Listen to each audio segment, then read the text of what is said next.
Locked On Podcast Network presents Locked On Sports Today. Kevin Durant and Devin Booker got scary and led the Suns to a Game 4 win. Can anyone beat them when these two guys are playing this well? Plus, the Celtics' key to a series win is within, and the Lakers are in control. I'm Jordan Blacken for Peter Bukowski, and you're Locked On Sports Today. This episode is brought to you by FanDuel Sportsbook, official sportsbook of Locked On. Make every moment more. Visit FanDuel.com/LockedOn to get started today. I'm Peter Bukowski, starting your day with the can't-miss stories and biggest debates in sports. You're Locked On Sports Today. Searching all major sports. Found. Let's start with the biggest story. Well, the Phoenix Suns have evened the series with the Nuggets after a 129-124 win in Phoenix. And we are here with Locked On Suns host Brendan Clean. Brendan, what was the first thing you took away or think of now game is done when you think of the Suns win in Game 4 from tonight? It's one of the best games that I think I've ever gotten to cover. I mean, it was really, when you consider the stakes, when you consider the sheer shot making that we saw in this game between Devin Booker, Kevin Durant, and Nikola Jokic with the career playoff high, the reigning two-time MVP. That's a performance for the ages as well. If the Suns don't win this game, they are, their season is effectively over. For all intents and purposes, after a huge blockbuster trade mid-season and a lot of hope riding on this run. So, a very gutsy performance to get off to a good start, kind of have control of the game most of the way. Late third quarter, Devin Booker making 2 pull-up threes to extend the lead. And then the fourth quarter, they bring it home with some timely buckets and rebounds and defense and all that. Just really pure playoff basketball, to be completely honest with you. Best time to do it, right? What was different to you, or anything that the Suns did differently in this game than in the previous losses to the Nuggets? Well, I think a lot of it's going to come down to personnel. At the home, in the 2 home games in Phoenix this weekend, we saw TJ Warren, we saw Terrence Ross, we saw Jock Landale, who was not even in the rotation to start this series. He closed game 3 over DeAndre Ayton, the starter, and in game 4 provided a lot of really important minutes as well. So I think when you talk about adjustments, there's a lot of things you can point to. I mean, in all reality, whatever the Suns are trying against Jokic, against Jamal Murray, might be working in spurts, but those guys are doing what they're going to do, and these games are close. So it's about finding the right combinations, the right little mixes to win each moment of the game, and the Suns have kind of emerged on top of that this go around. But, best 2 out of 3 now, I guess. When you mentioned Jokic, obviously what he did tonight on the court was phenomenal, but you can't help but look at this game and not think about how chippy it was and the shove. What did you make of that? And what are you hearing from being there and just kind of how wild this game was as well? It was. I mean, you have, the ball go out of bounds and starting forward, Josh Okogie splay out onto the seats, and okay, that's a normal basketball play. That stuff happens. It's the splash zone, so to speak, a little bit. And then all of a sudden you realize, okay, that's where the owner sits, the new owner of the team. And not only him, but, NBA Hall of Famer Isaiah Thomas, who's a friend of the new owner. And then both of those guys are getting into it with the star player on the opposing team. So yeah, a little crazy, maybe some flop action from the former Michigan State walk-on, Matt Ishbia, who owns the Suns, getting the movement right to get the call, so to speak, there, and get the technical on Jokic. But the gentleman sitting behind Matt Ishbia gets moved to a different portion of the arena to kind of tame the mood down, and things get a little crazy. But again, I guess playoff basketball on a lot of levels tonight. Absolutely. Okay, so you mentioned KD and Booker. Are those the most important guys as a duo, or who's the most important player for the Suns for the rest of the series in your point of view? Yeah, apologies for the beeping. We got a equipment truck coming through, but it's Devin Booker. It's been Devin Booker. He was outside of the fourth quarter when the backup Landry Shamet had a barrage of threes go in. The story of this game was going to be Booker. It probably still should be. He has had an answer for everything. He's usually 50% is the benchmark for basketball players, right? He's been, 60, 70, 80 from the field. So as long as he continues to do that and continues to move the ball and set up his teammates, the Suns are going to have a great chance to win. All right. So looking forward to the upcoming couple games. What can we look forward to in Game 5 and throughout the rest of the series? Yeah, Suns and Nuggets both were shaky road teams, so it makes sense that they would have both lost the first 4. But, obviously for the Suns to get this done, they're going to have to win at least one on the road. And I think that's going to be the question. Can some of the personnel tweaks and the Kevin Durant rejuvenation a little bit that we saw here in Phoenix over the weekend, can that continue? Or is it going to be another dominating Denver performance when it goes back to Denver? I think that's sort of what you're looking at now, as it is a best 2 out of 3. You want to give us a prediction before we let you go to post game? Look, I think it's going to be a long series. I thought it would be a 7-gamer before, and it feels like we're headed there. And crazy things can happen in Game 7s, but Denver has home court advantage. So I guess things are probably going to tilt their way in the betting markets and all that. We'll see what happens. Stay up to date all year on the Phoenix Suns by subscribing to Locked On Sports Today and Locked On Suns on your favorite podcast app and on YouTube. Thanks for making Locked On Sports Today your first listen. Coming up, the Boston Celtics can win the series against the Philadelphia 76ers if they just do one thing. Before we get to that, the Miami Heat are in complete control of their semifinal series with the Knicks. Make a fast break to FanDuel during the NBA playoffs, because right now new customers can get a no-sweat first bet up to $1,000. That's up to $1,000 back in bonus bets if your first bet doesn't win. Just go to FanDuel.com/lockedon and sign up today to claim your no-sweat first bet. Then you can wager on everything from the money line to point spreads to which team will be winning the NBA championship. Or you can check out Game 4 between the Lakers and Warriors. FanDuel likes the Lakers at home by 3.5 points. You can do this on an app that's safe, secure, and super easy to use. So don't miss your shot at a no-sweat first bet up to $1,000 when you join FanDuel today. Just go to FanDuel.com/lockedon to sign up.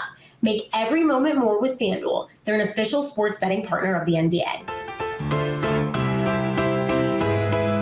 The Miami Heat are hot, all puns aside. It really looks like the Knicks are outmatched in this series. I use the word cruised specifically because it really did feel like that, right? And by halftime, you kind of felt like this thing was going to be over. Oh. Maybe the Knicks made like a 10-0 run or something to really make it close, but I was like, no, the Heat were controlling this game. That's interesting, that detail you mentioned about the pregame kind of warm-ups there, because you hear stories like that all the time, right? I think it was Klay Thompson before that Game 6 against OKC where he just went off with all those 3-pointers, and like the story goes, like he was missing everything in that morning's shoot around. And he's like, I don't think I have it today. And then you come out, and Game 6 Klay has sort of become a thing, right? Because he's a gamer. Well, the Heat are gamers. The New Jersey Devils have already come back from 1-2-0 deficit to win a playoff series, so why not another? They announced themselves emphatically in Game 3 with an 8-4 win over the Carolina Hurricanes. This was the polar opposite of the first 2 games in Raleigh, and even those 2 contests looked like the first 2 games against the Rangers. The Devils got dominated in both cases by an opponent that looked more experienced and superior. They finished the comeback against the Rangers and then dispatched the Blue Shirts. So will they do the same with the Hurricanes? The Toronto Maple Leafs dream may soon be ending. After finally advancing in the playoffs, the Leafs have run into the buzzsaw known as the Florida Panthers. The Toronto Maple Leafs find themselves on the brink of elimination. David Morstucci here from Locked On Leafs, losing 3-2 to the Florida Panthers in Game 3 in overtime. The Toronto Maple Leafs are now down 3-0 in their second round series, and unfortunately for the Leafs, their big stars were nowhere to be found in this game. Auston Matthews, Mitch Marner, William Nylander, and John Tavares were pretty much a no-show right from the start and until the end. Mike DeStefano and I will talk about everything that went wrong for the Leafs in this game and whether there's any chance that this team can come back from a 3-0 deficit. It is the Locked On Leafs podcast, part of the Locked On Podcast Network, your team every day. The Seattle Kraken won in Game 3 very badly and took it after a dominating second period. After a scoreless first frame, the Kraken got on the board thanks to a Jordan Eberle goal just 2 minutes into the second period. The floodgates then opened as the Kraken scored 3 more on the Stars in the next 6 minutes. The Kraken have one more game at home on Tuesday night and a chance to go up 3-1 before the series shifts back to Dallas. And on the diamond, the Philadelphia Phillies needed a win, and they got it on Sunday. The Philadelphia Phillies finally break out of the losing streak. They take the final game against the Boston Red Sox. Kyle Schwarber also, a vintage Kyle Schwarber performance, hits in top tank, an upper decker, and it was a nice win for the Philadelphia Phillies. You got a good start out of Taijuan Walker. You got a solid offensive performance, we'll say that, but the bottom line is they were in a slide. They needed a win. Sometimes you just need one of those wins. By the way, Connor Thomas, your host of Locked On Phillies, you need one of those wins. It's like in basketball when a team's in a shooting slump and you just need to see one go in. The Phillies needed to see a win. They got one. They got an opportunity to have a good week with the schedule getting a little bit easier. And, it was nice to see them take one at the end of a series when they haven't played well, when they could easily just take a Sunday off. Nope, they showed up.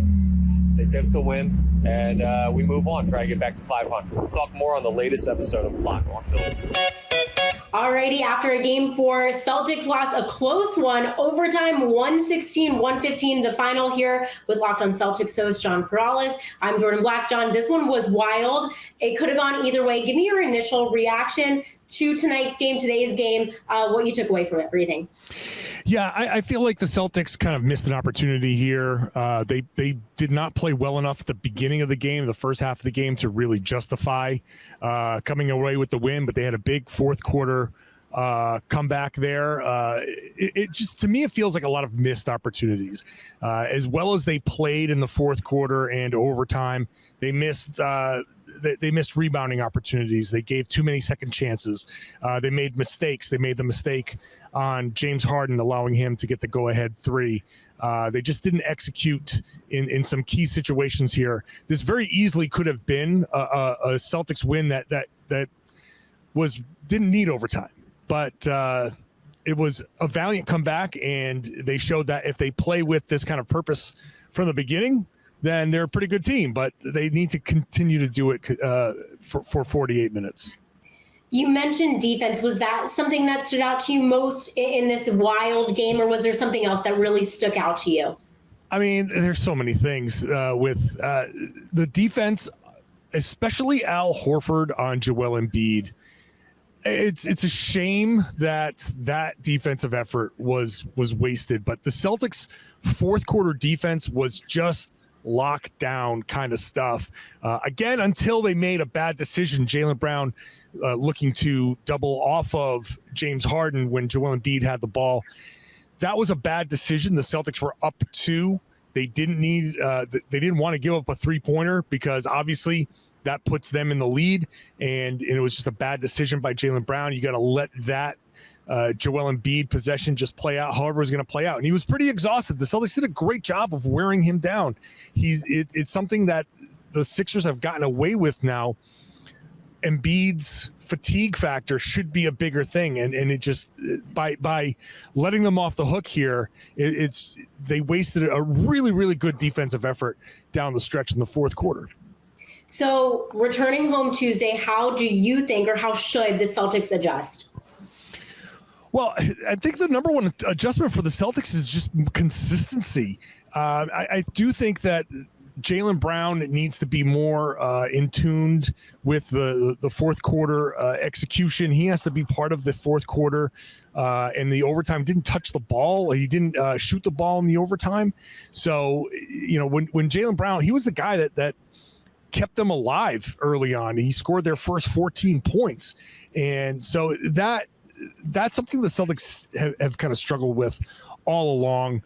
I feel like if they make sure they get him more involved in the fourth quarter crunch time offense, if it gets down to that, then that would be very helpful.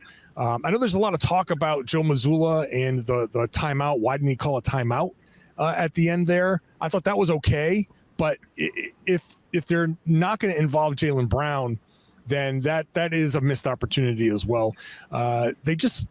Jordan, it's just about consistency with these guys, though. It just boils down to that.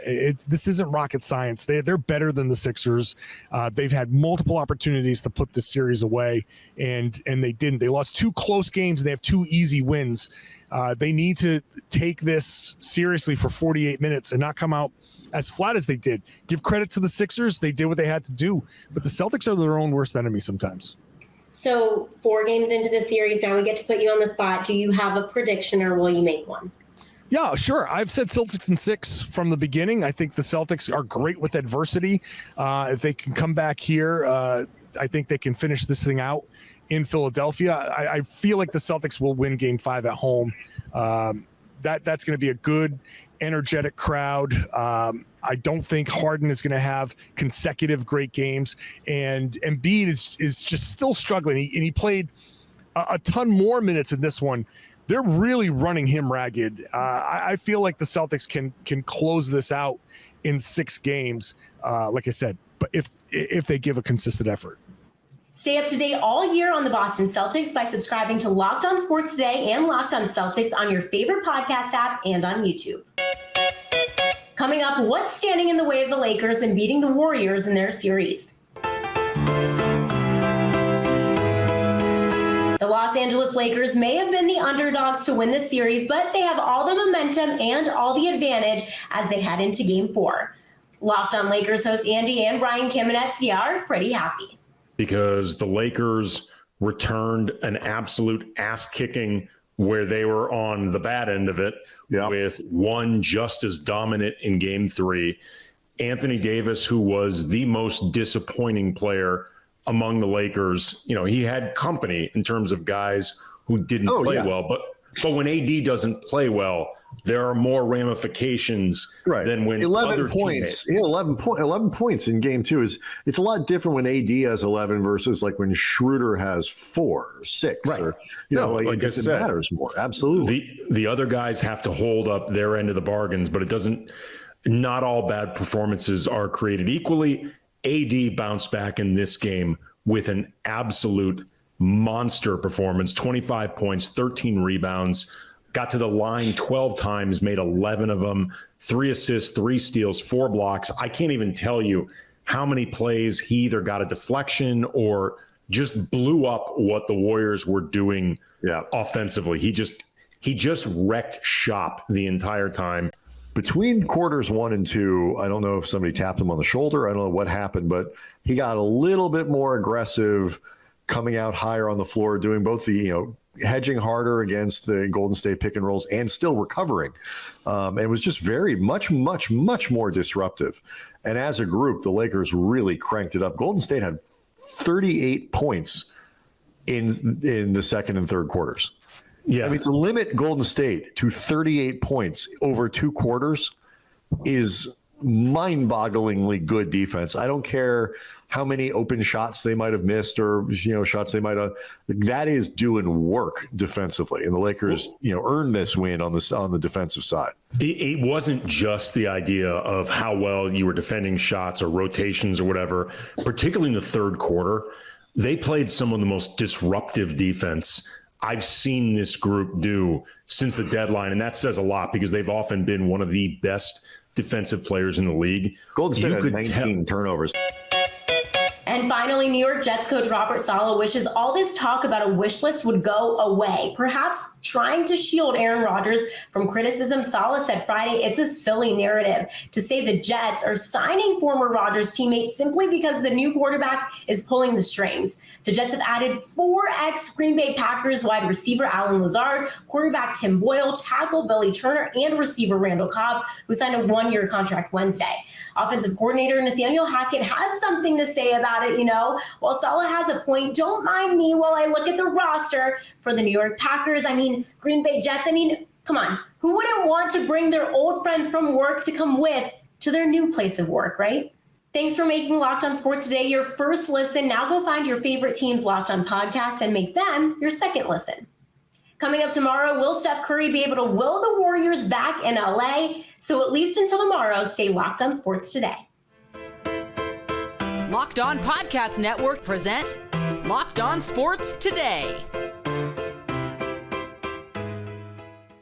For more episodes of Locked On Sports Today, go to our video on demand. Click on Sports at the top of your screen. There, you'll find past episodes of Locked On Sports Today, plus other Locked On shows on demand.